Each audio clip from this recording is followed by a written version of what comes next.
Hi, Irene here from Irene's Paper Addiction.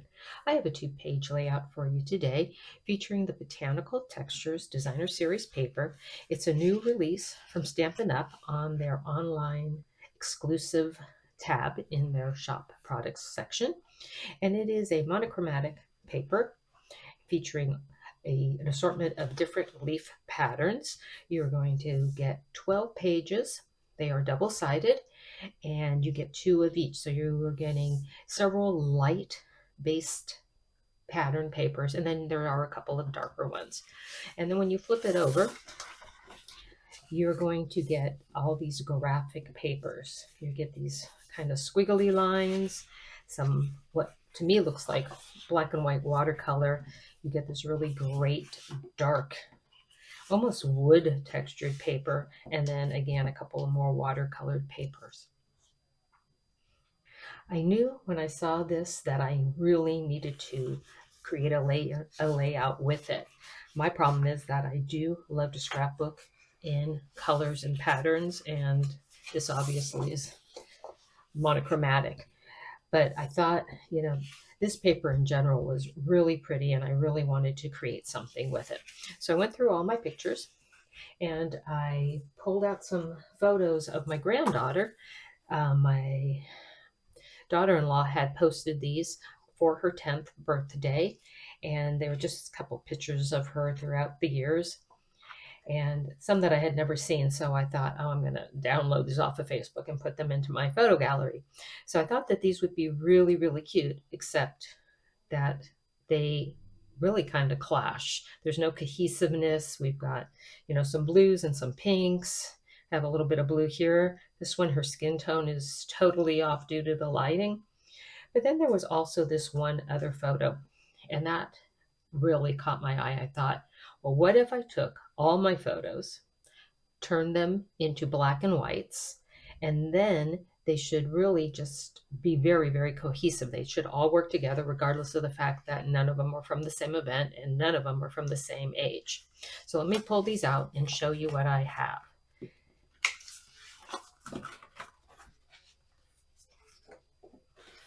So I turned everything into black and whites, and this is what I came up with. And I just thought, now this will work really, really well. So everything is now much more cohesive. This one is the same one there. So I'll set that one aside. And even though they're not from the same event or even the same age, I think they go really, really well together. So for this layout, what I am planning on doing is using a sketch. The sketch is from Erin from Crafty Concepts with Erin. And if you don't follow her on YouTube, you really should check her out, or on any of the other social platforms. Her designs are really, really great. So let me clear this all out and let's get started. I'm going to start off with a base of Willow White, and I'm just going to bring in some glue dots, and I'm just going to place a glue dot in two of the corners just to hold my paper in place so that it doesn't move around while I'm creating. So let's get these done. These can be found on Amazon, and I will link those for you in the description below.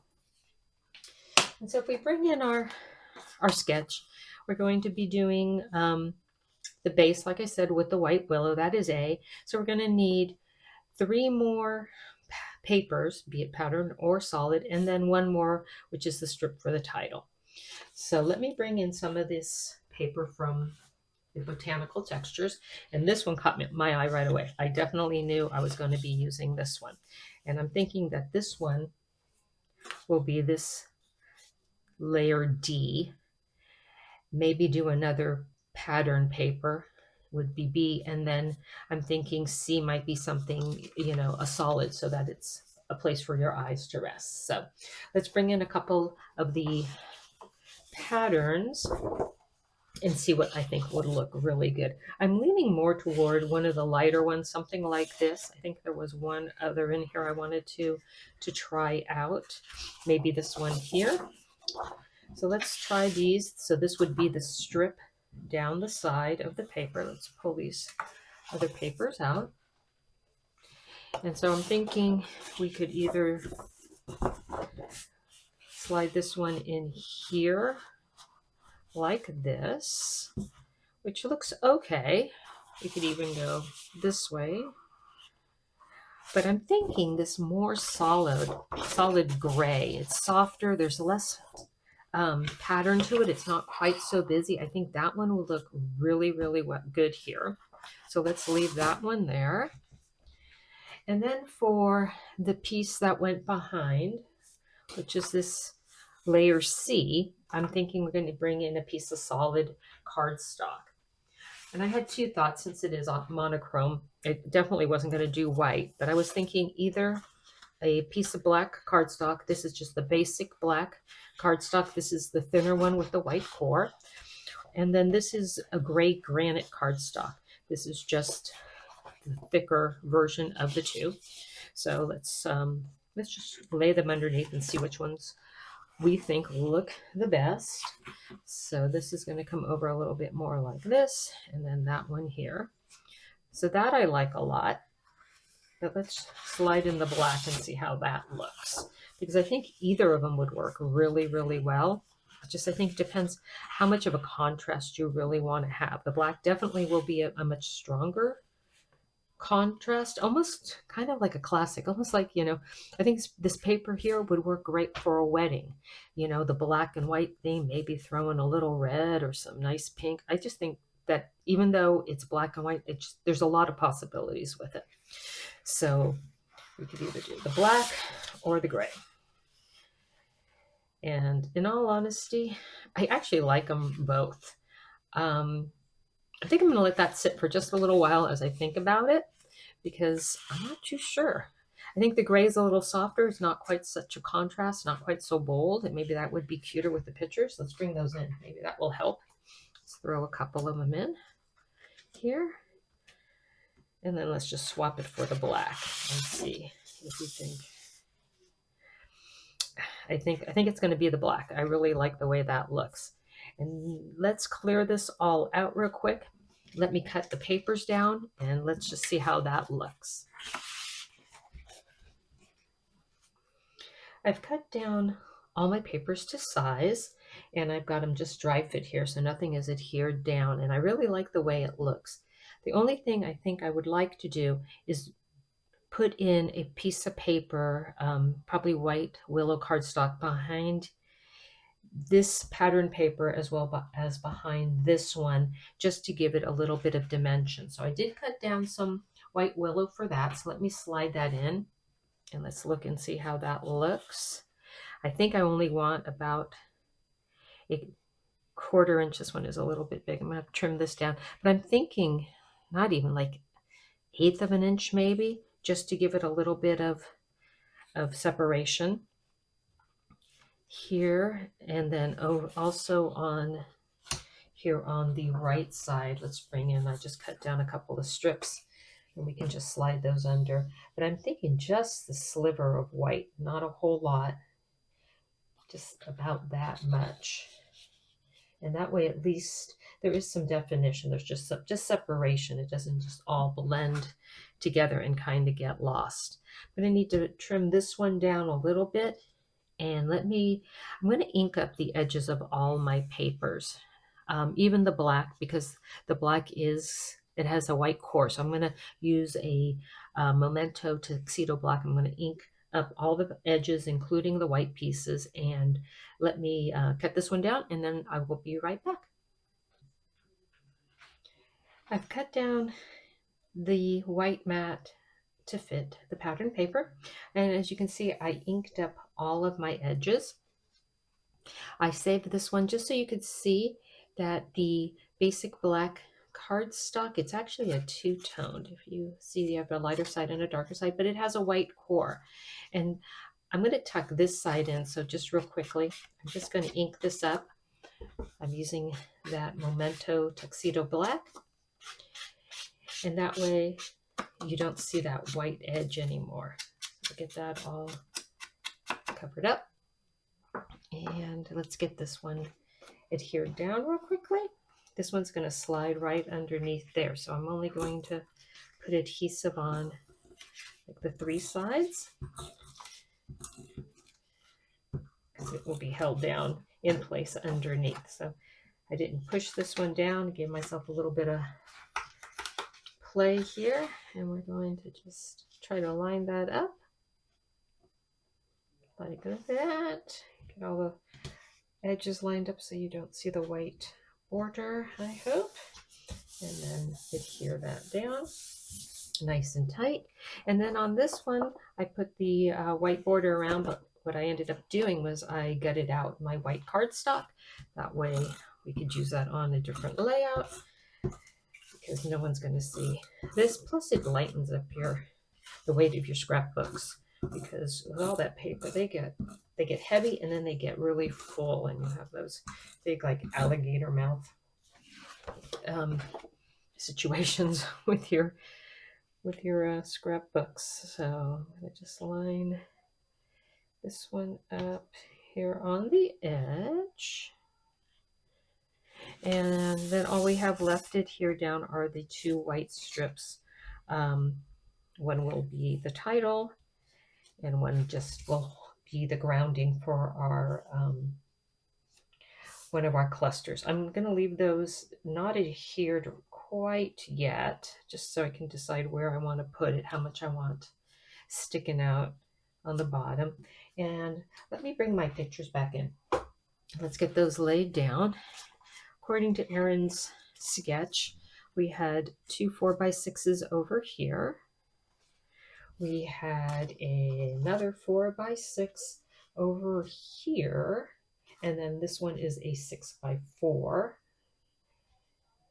And then down here on the bottom, we're going to be putting, this one is a 4x4. So put a small cluster up here, a larger cluster here, a large cluster here, and then we will add our title. But I was thinking that this needed a little bit of definition again. Like you can see how that little bit of inking makes a lot of difference. It just gives some separation. So I brought in some Petunia Pop cardstock. As you can see, I cut out one of my embellishments out of that one.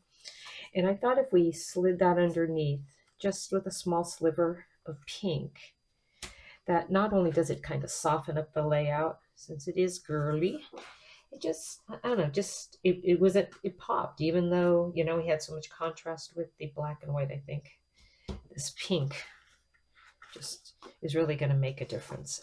Then I'm going to bring a little bit of pink in with the embellishments to tie everything together.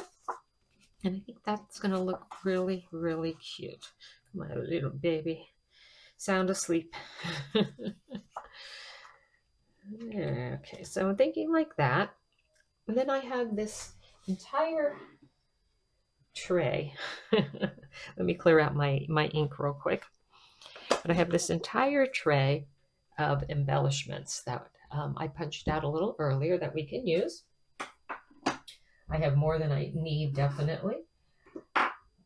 Some of which were already done and some of which I just couldn't decide what I wanted to use. So there's a stamp set that comes along with the Botanical Textures if you purchase the suite, or you can buy the stamp set and the die set separate, as well as the paper packs. But this is called Thankful Garden. It is part of the suite, and it has this beautiful flower cluster here. I keep wanting to call it a geranium, or I always forget the name of that. And then this other really pretty flower cluster here. I want to use this one, and I'm just going to, as you can see, I did it in black and white. And I just thought a big hydrangea, that's the name of that flower. I'm going to put a large one right here. And then I wanted to bring in a circle for it to sit on. And I had cut out a couple of different ones. In fact, I cut out a bunch of different sizes to see what I thought would look the best. But since it's such a large cluster, this just wasn't, I didn't think this did it any justice. But let's try this with the bigger one. I was thinking the pink, but I did cut out white as well, just in case. I don't know. We will decide. But I did cut this pattern out as well as this one, and that comes from, I want to say, see, I got a couple of them here. This one is a big one. It has 2 sets here. So it's Spotlight on Nature's, which is this one with this really pretty flower pattern, and then that more dotted circle. And then this one is the Everyday Details die, and this has just the circles punch or die cuts on all the circles and all the shapes. So those are really cute and really useful. And then along with all of that, I punched out a ton of leaves. So this is the hydrangea, which I thought was really pretty too, but I really wanted to go with this. And I cut out different colored leaves. So the leaves I did are in basic black, as well as this is the Petunia Pop, which is the same as the mats. This one is Smoky Slate. And then I also did the Gray Granite. And so these ones are the Changing Leaves die set. And these little guys, I think these ones came from the, let me check here, the Thankful Garden. So this leaf set comes from here as well, as does this other solid one. So Changing Leaves and Thankful Garden. And then these are the stamps that also die cut out as well. So let's start building our clusters. I just wasn't too sure what I wanted, and I just wanted to have it all done. And I just figured with this really big cluster, let's see. Let's try that next. Oh, that is the big one too. The next size down die. We could always cut out the pretty florally one. They have that in the smaller size as well. And we could always do. I just think the pink is the color. It just stands out better than the white. The white kind of blends in just a little bit too much. So we're gonna put that there. Put in our big flower. Let's bring in some leaves. What I love about these is that they are, I like to call them skeleton leaves, for lack of a better word. And that way you can see through them. They're light, they're airy. Let's try a couple of these pretty lighter gray ones. And maybe even a few of these stamped ones. You can use them to kind of build up even the flower coaster itself, the stamp itself, or we can just stick with the solid colored ones. I'm not sure if I like those too much, and I think the black, there's just too much contrast. So let's bring in a couple of these other gray ones. There's 2 of them there, and we can, I think I like it behind the flower. Don't want it really hanging off of the page too much. Let's add that there, and let's see. And then these are also from the Changing Leaves. I like these ones as well. That's a really, really great die set just to have a lot of these basic leaves. I use it a lot, so it's very, very useful. And then over, we'll let that sit for right now. And then over on this side, on the sketch we're working with, as you can see, there are some tags up here.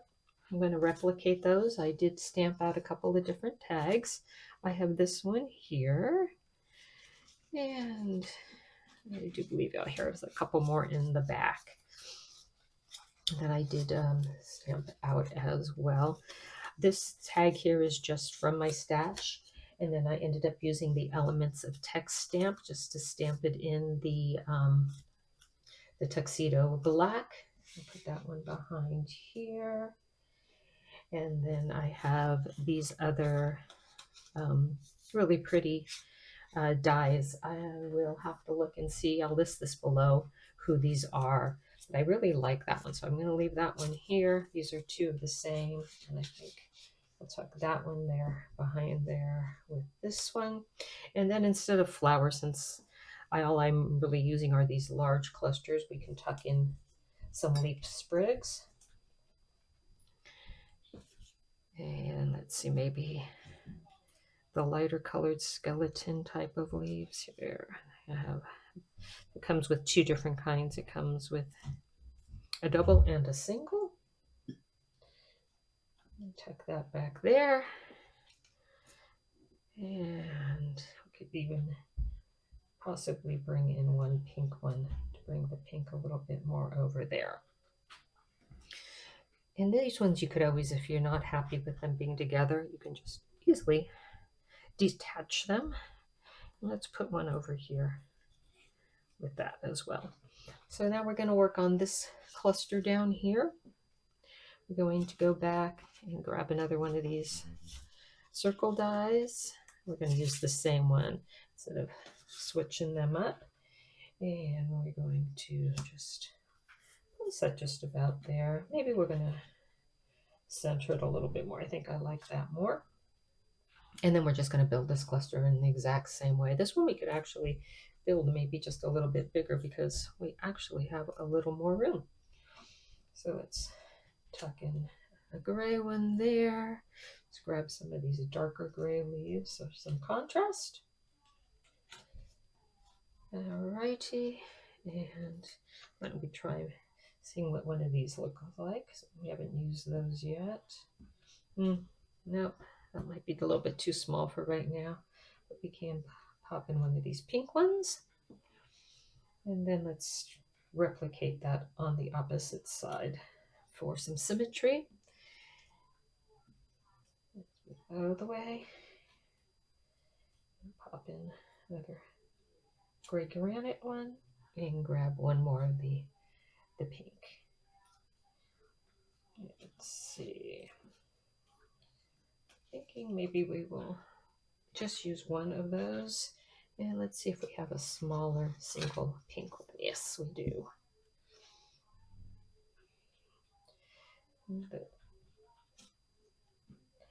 Something like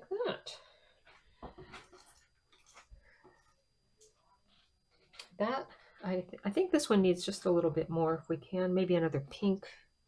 Maybe one of these pink sprigs. We have a gray one down below. Let's put a pink one up here to offset that. And you know what? I like this a lot. Let me adhere everything down and create my title, and I will be back and show you what I'm going to do with my title. I have all my embellishments adhered down, and I ended up adding a little bit of black I scattered throughout. I just felt that since I had that black tag up here that I needed to bring in some black down here as well on these two.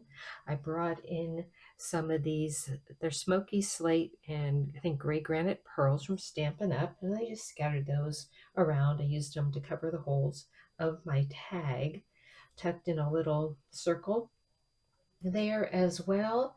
And then for my title, I thought I was going to use some glitter paper or had some great fancy titles thought out in my head. And then I just felt that it was such a busy layout with all the pattern, you know, the black and white, the contrast and everything like that, that I just chose and did my granddaughter's name, which is Haley. I used the alphabet a la mode and it fit perfectly on the strip of paper. I mean, that was a gift. And then the black is the same black that I used here for the this bordering piece here, and that's just the basic black two-tone cardstock. Really happy with the way it turned out. I think these really simple clusters here, you know, just the black and white give you a nice little spot to rest your eye. But all in all, you know, changing those pictures from, you know, colored pictures to black and white, I think really did the trick. I'll list everything that I used in the description box below. If you enjoyed my video, I'd appreciate it if you give it a like. And if you haven't subscribed, if you would do so, that would be great. Until next week, have a great day. Bye.